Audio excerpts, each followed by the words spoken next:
Some warships are remembered not because they were the biggest or most powerful, but because they endured. They fought through fire, flood, and damage, returning again and again to the line of duty. HMS Arethusa, a light cruiser of the Royal Navy, was one such ship. From her launch in the uneasy peace of the 1930s to her battered survival at Malta and her return to action on D-Day, she lived a career marked by courage and resilience. HMS Arethusa was the lead ship of her class, a new generation of light cruisers designed for speed, maneuverability, and versatility. She was ordered in 1932, laid down in 1933, and commissioned in 1935. Unlike the larger heavy cruisers of the interwar period, the Arethusa-class ships were leaner and faster, built to protect convoys, screen the battle fleet, and hunt down enemy destroyers. She carried 6 6-inch guns in 3 twin turrets, secondary anti-aircraft weapons, and a set of torpedo tubes. Her speed exceeded 32 knots, fast enough to keep pace with most of the fleet. Lightly armored compared to larger warships, she relied on her speed and agility for protection. In peacetime, she joined the Mediterranean fleet, where Britain still maintained a strong naval presence. At the time, no one could have predicted how central the Mediterranean would become. When World War II broke out in September 1939, Arethusa was recalled to home waters and attached to the home fleet. Like many Royal Navy cruisers, she immediately found herself escorting convoys across the dangerous North Atlantic and North Sea routes. In the early months, she hunted for German surface raiders and submarines, but the real test came with the Norwegian campaign in the spring of 1940. The fjords of Norway were a deadly trap for Allied warships. German air power ranged overhead, while destroyers and U-boats prowled beneath the waves. Arethusa braved these waters to support landings and evacuations. She emerged intact, but the campaign revealed how vulnerable light cruisers could be under constant aerial attack. In June, with France collapsing, Arethusa was again thrown into desperate operations, covering evacuations from French ports and escorting convoys back to Britain. She was no stranger to risk by the end of that first year of war. Malta, a small island fortress in the Central Sea, had to be supplied at all costs if the Allies were to resist Axis advances in North Africa. Every convoy to Malta was a battle. Arethusa was transferred south, where her speed and versatility made her a prime escort. She covered convoys, hunted Italian supply ships, and joined larger fleet actions against the Regia Marina. The Mediterranean was unforgiving. Submarines, mines, and aircraft threatened every mile. For a light cruiser like Arethusa, with modest protection, the risks were immense. But her greatest trial came in November 1942, during Operation Stone Age, an attempt to deliver urgently needed supplies to Malta. On the 18th of November, 1942, Arethusa was escorting a convoy when the formation was attacked by Italian torpedo bombers. The sky filled with aircraft diving and weaving through the defensive fire. In the chaos, one enemy torpedo struck home. The hit was devastating.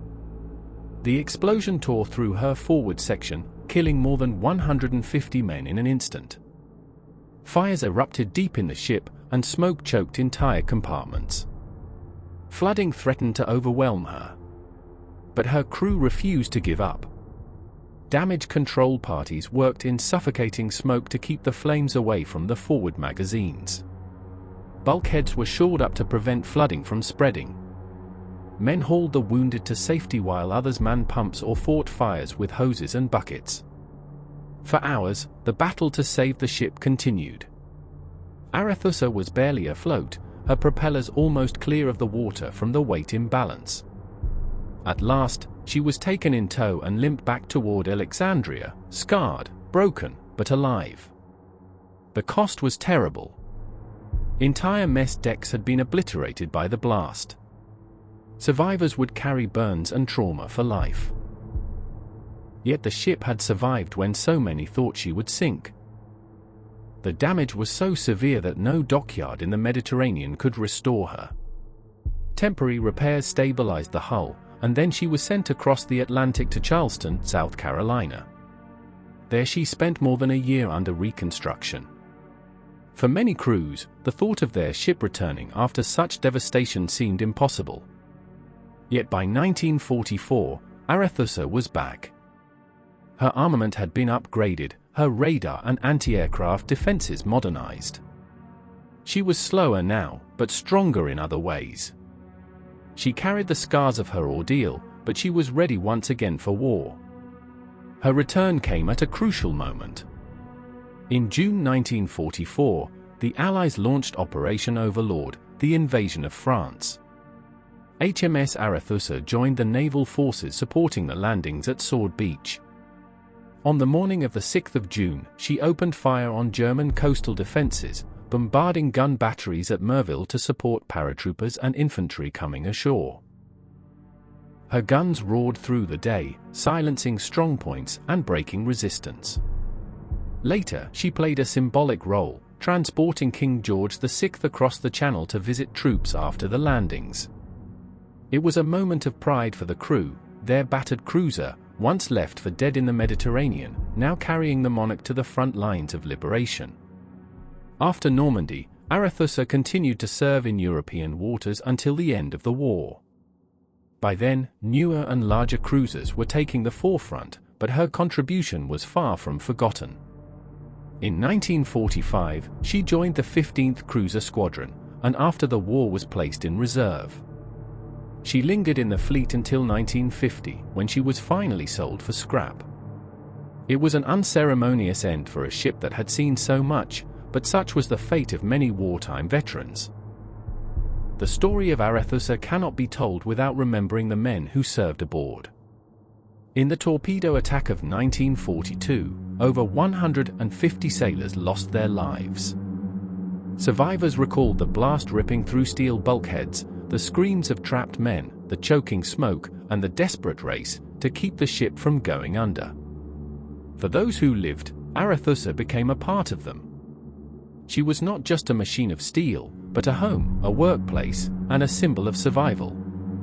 Sailors who served aboard her carried the memory for the rest of their lives, the fear, the camaraderie, and the knowledge that they had fought to save her and each other. Though scrapped in 1950, Arethusa's name lived on. She had been adopted by the city of Swansea during the war, which honored her crew and remembered their sacrifice.